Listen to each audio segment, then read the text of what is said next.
This was evil. Evil. If you haven't watched the episode, by the way, major spoilers ahead. Major spoilers. But also, if you haven't watched it yet, what are you doing here? Go watch it.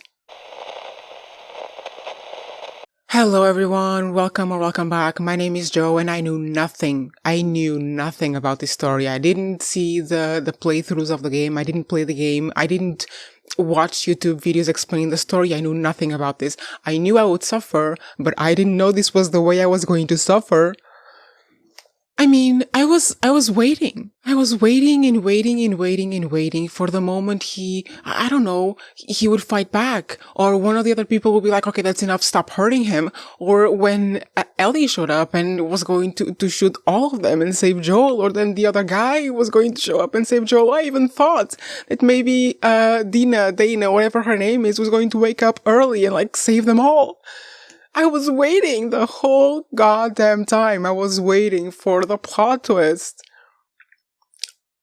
And I can't even take this girl seriously. I'm so sorry, I can't. I understand that the show is really well written and her motivations are sound and she isn't just evil doing this for the sake of doing this, right? She's taking revenge. It's an emotional decision, not a very logical one, because I'll talk about it. But I can't even take her seriously. I can't. Because the only reason that Joel had to go in there and kill all those people was because they were going to kill a 14-year-old kid. Where are your morals? Like, how do you have the moral high ground? You don't. Your daddy was going to kill a child. That's why he's dead. Oh, I'm so goddamn charged. I will not be reviewing this episode. I will be reviewing this episode. Not because it was bad. It was excellent, but made me feel things. And you know what? Now Ellie is going to set on a mission and do the same thing that this girl did. Because she just did to someone else what Joel did to her. Take their father away. So Ellie, losing her father, now is going to go after the fireflies or the remainder of the fireflies and it's going to kill her. It's going to kill them all. I mean, I've seen the preview. I've seen it. And I'm pretty sure it's going to be like half between flashbacks of Ellie and Joel's journey back to the camp, city, whatever. And the other half present timeline of Ellie hunting these people down to kill them to avenge Joel, which is just going to continue the cycle of violence and revenge and bullshit.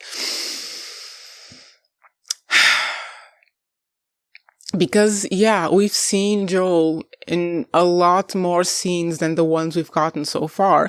And also, there's a whole business of them being angry at each other, or Ellie being angry at Joel, and we know why. It's because of the lie he told her about the fireflies. And we know that at some point in the past, they had to have a face down, to have a confrontation about this, where she realized he lied. I mean, She knew. I think she knew from the whole time.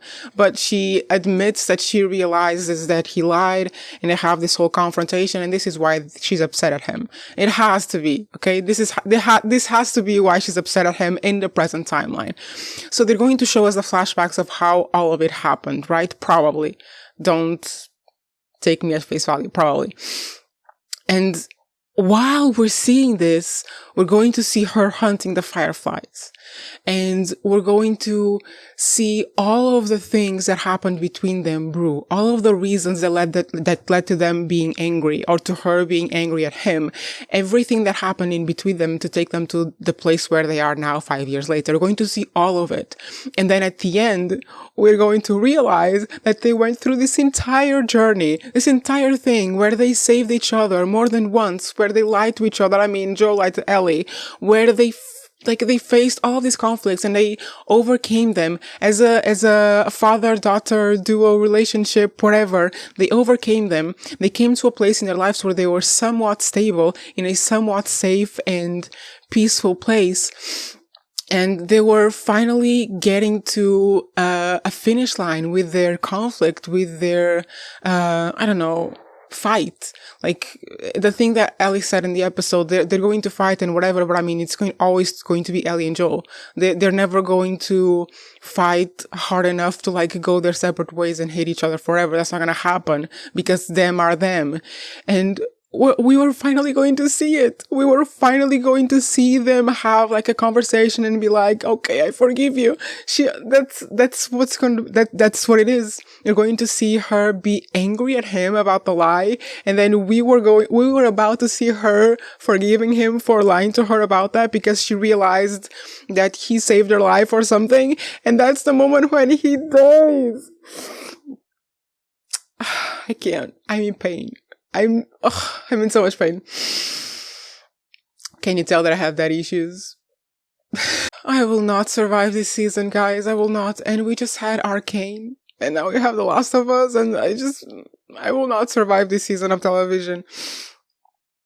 I cannot. And it wasn't even like a quick thing. It wasn't even quick. It was so prolonged. Like first it was the knee and then the knee and then the knee. And like it was so prolonged that even her buddies were like, what are you doing? This is enough. Just get over. Like and then Helly looking back, Helly on the horse, still kind of convulsing, not realizing that this is really happened, like in shock, and looking back just to make sure that he's there and he's dead. Oh my God.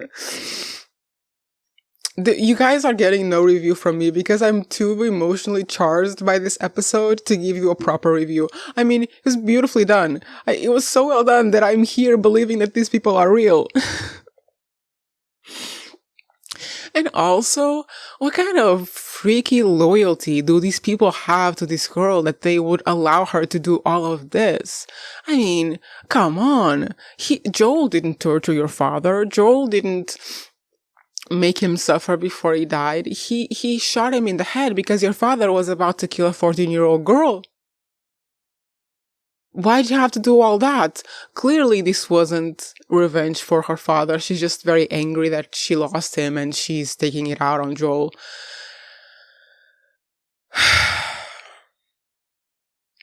Part 2 of the well, not part 2, but the other section of the episode was the invasion of the zombies. And I mean, it's a quiet town with a level of peace in a zombie apocalypse.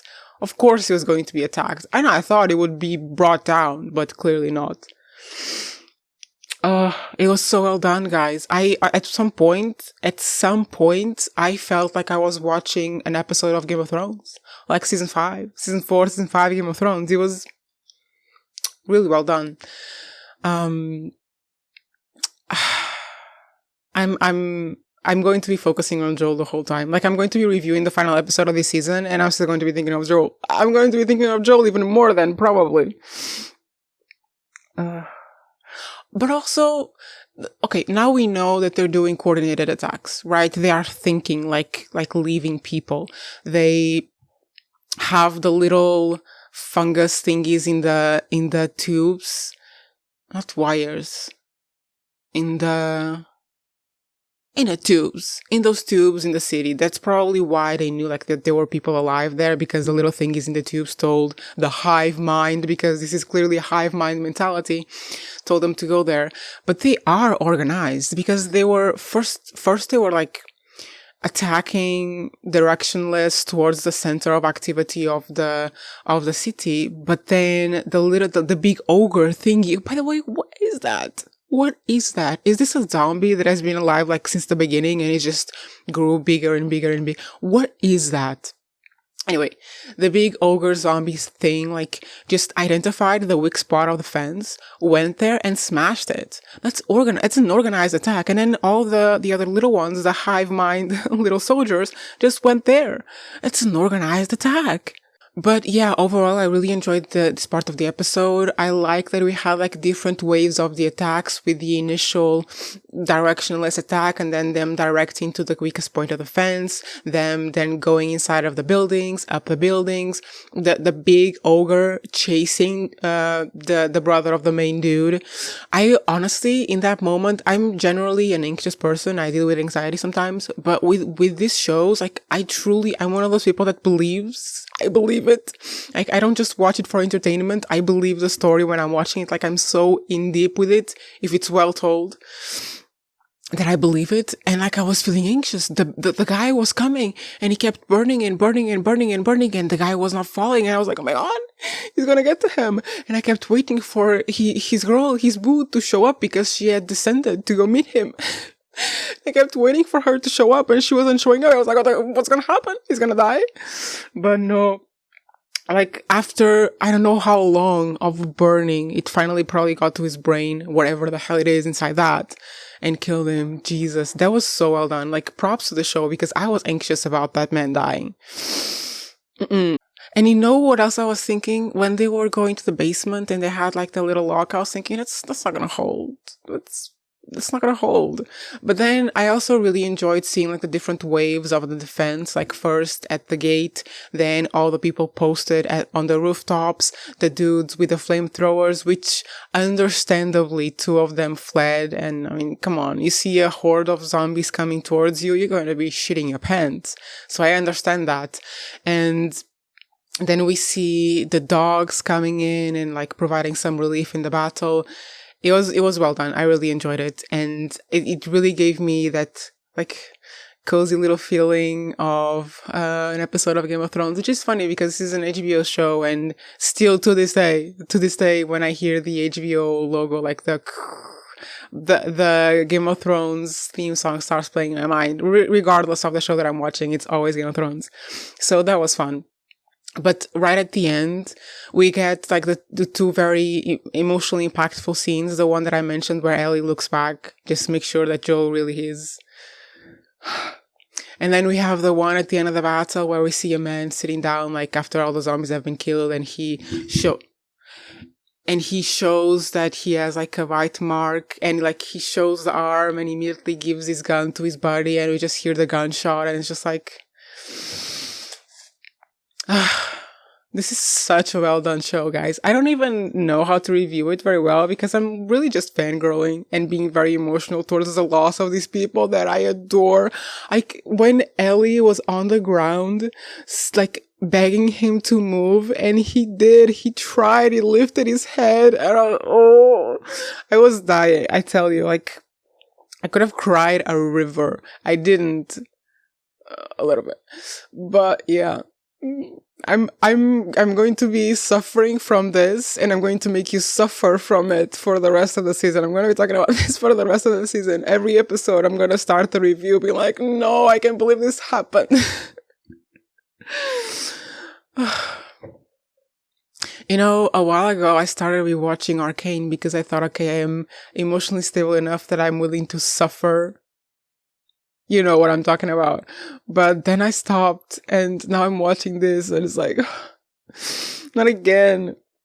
Like, I've been watching TV shows kind of as a compulsion for more than 10 years of my life, where I'm just always watching something. I live inside these stories. Like, I love this. Most of the time when I'm posting videos here, it is a lot more of as a fangirl, an obsessed fangirl than anything else. And with stuff like this, I don't even know how to review it. I seriously don't, because I just feel the episode. Like my logical mind isn't there until maybe like my 10th rewatch, which is not coming soon because that was too bad, like too traumatic. So yeah, I mean, I guess a lot of what you're getting from me from The Last of Us is going to be emotions. And you're going to see this as well, and you are seeing this as well in Good American Family. You're going to see this as well in The Handmaid's Tale, because I know something is coming for Nick, and I'm going to be screaming and crying on the floor, bawling my eyes out. And yeah, and Criminal Minds is coming soon, but for Criminal Minds, I'm okay. For Criminal Minds, my emotions are not like this. Like, it's not an emotional show to that extent. So my analytical brain will be a little bit more on point. But yeah, guys, I hope you enjoyed the episode. I feel for you. We'll suffer this together. I'll be here next week reviewing it. In the meantime, you can check out my other reviews, my Patreon, and all that cool stuff. But